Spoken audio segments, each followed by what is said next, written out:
पर मोहम्मद ने जिस मस्जिद में नमाज पढ़ी कहा जाता है वो है ये अल-अक्सा मस्जिद वहां की। अगली तस्वीर दिखाइए, ये है टेंपल माउंट।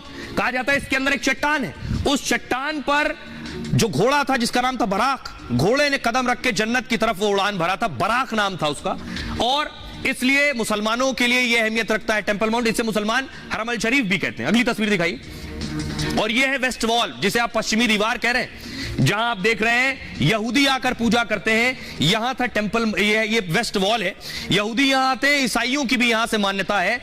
और ये जो टेंपल माउंट आप देख रहे हैं, जो यहूदियों की पुस्तक है, जो धार्मिक ग्रंथ है हिब्रू जिसका नाम है, उसके जो 10 सिद्धांत हुए, जो हजरत मूसा के जरिए 10 सिद्धांत आए थे, वो इस मंदिर में रखे गए थे, लेकिन ये तोड़ दिया गया। अब मैं आपको समझना होगा, अगर आपको इजराइल फिलिस्तीन हमास की लड़ाई समझनी है तो ये लड़ाई भी आपको समझनी होगी। यरूशलेम मैंने आपको दिखाया था जो राजधानी हुई है, उस राजधानी में है ये इमारतें, ये सिर्फ इमारतें नहीं है, इसकी धार्मिक मान्यता जब आप समझेंगे तो आपको समझ आएगा कि लड़ाई कितनी बड़ी है। ये जो आप देख रहे हैं मस्जिद, ये मस्जिद का गुंबद आपको नजर आ रहा है, इस मस्जिद का नाम है अल-अक्सा मस्जिद। ये यरूशलेम में है, इजराइल के यरूशलेम में। ये अल-अक्सा मस्जिद में मान्यता है कि पैगंबर मोहम्मद, जिनसे इस्लाम आया, पैगंबर मोहम्मद ने यहां नमाज पढ़ी और इस्लाम के बहुत से खलीफा यहां आए। पैगंबर मोहम्मद, ये जो टेंपल माउंट देख रहे हैं, मुसलमान इसे हरम अल शरीफ भी कहते हैं। टेंपल माउंट के इसके अंदर एक चट्टान है, मान्यता है कि पैगंबर मोहम्मद ने इसी चट्टान पर उनके घोड़े ने कदम रखकर जन्नत की तरफ वो गया था। तो इस्लाम और मुसलमानों से दो इंपॉर्टेंट चीज जुड़ी है, एक ये मस्जिद और एक ये टेंपल माउंट। अब आइए, ये वेस्ट वॉल जो आप देख रहे हैं, ये एक दीवार है। ये जो दीवार आप देख रहे हैं, इस दीवार पर एक टेंपल हुआ करता था, मंदिर, जो तोड़ा जा चुका है बहुत पहले लड़ाइयों में, अलग अलग रोमन शासक आए उस दौर में तोड़ा जा चुका है, उसकी दीवार भर बची है। तो अब यहूदी यहां आकर वेस्ट वॉल के पास आकर सिर्फ पूजा करते हैं। यहां पर 11 दरवाजे हैं यहां से वहां तक। अब तक इन 11 में से 10 दरवाजों से मुसलमानों की एंट्री होती थी, जो या तो इस मस्जिद में आते थे या यहां आते थे। यहां तक सिर्फ यहूदियों की एंट्री है जो वेस्ट वॉल पर पूजा करते हैं। एक और इंपॉर्टेंट बात कि इस वेस्ट वॉल से ही ईसा मसीह का ताल्लुक भी है, क्योंकि ईसा मसीह जन्म से यहूदी थे, बाद में ईसाइयत आई तो वो खुद भी ईसा मसीह यहां आए। तो ईसाइयत की मान्यता यहां से जुड़ी है, यहूदियों की मान्यता यहां से जुड़ी है और इस्लाम की मान्यता यहां से जुड़ी है। अब आप इसकी इंपॉर्टेंस समझ सकते हैं, इस जगह की कितनी अहमियत है, और लड़ाई की वजह भी ये भी है। क्या आपको बताऊं कि इजराइल का देखिए कैसे तीनों धर्मों से कनेक्शन है। कल भी मैं बताने की कोशिश कर रहा था, वक्त कम था। अब मैं आपको बताऊं, इजराइल और इजराइल के नीचे सऊदी अरब है।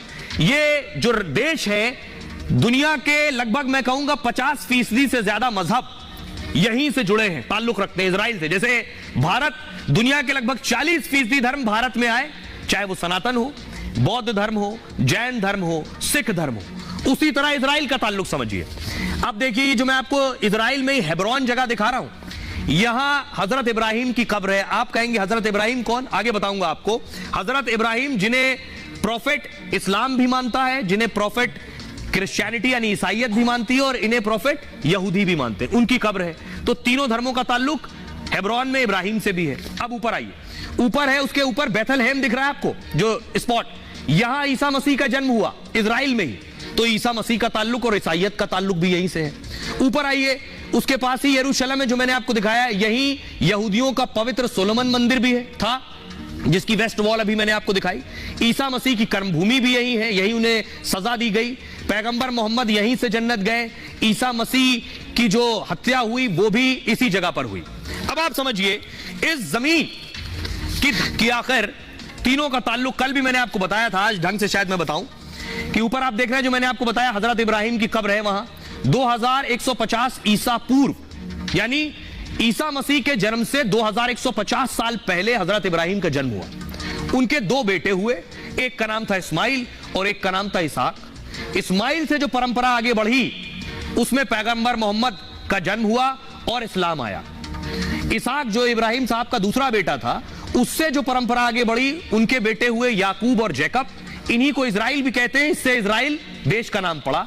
याकूब और जैकब के 12 बच्चे हुए।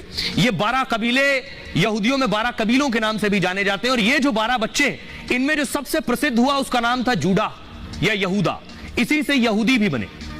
अब यही परंपरा जब आगे बढ़ी तो मूसा का जन्म हुआ 1200 ईसा पूर्व, मूसा के जन्म से यहूदी धर्म आया, और मूसा से जो परंपरा और परिवार आगे बढ़ा उससे ईसाइयत और ईसा मसीह का जन्म हुआ।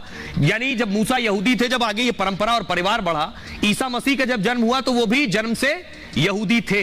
तो मेरा बताने का मकसद ये तीनों धर्म, चाहे यहूदी धर्म हो, ईसाई धर्म हो और इस्लाम धर्म, एक ही परंपरा और परिवार से आगे बढ़े हैं।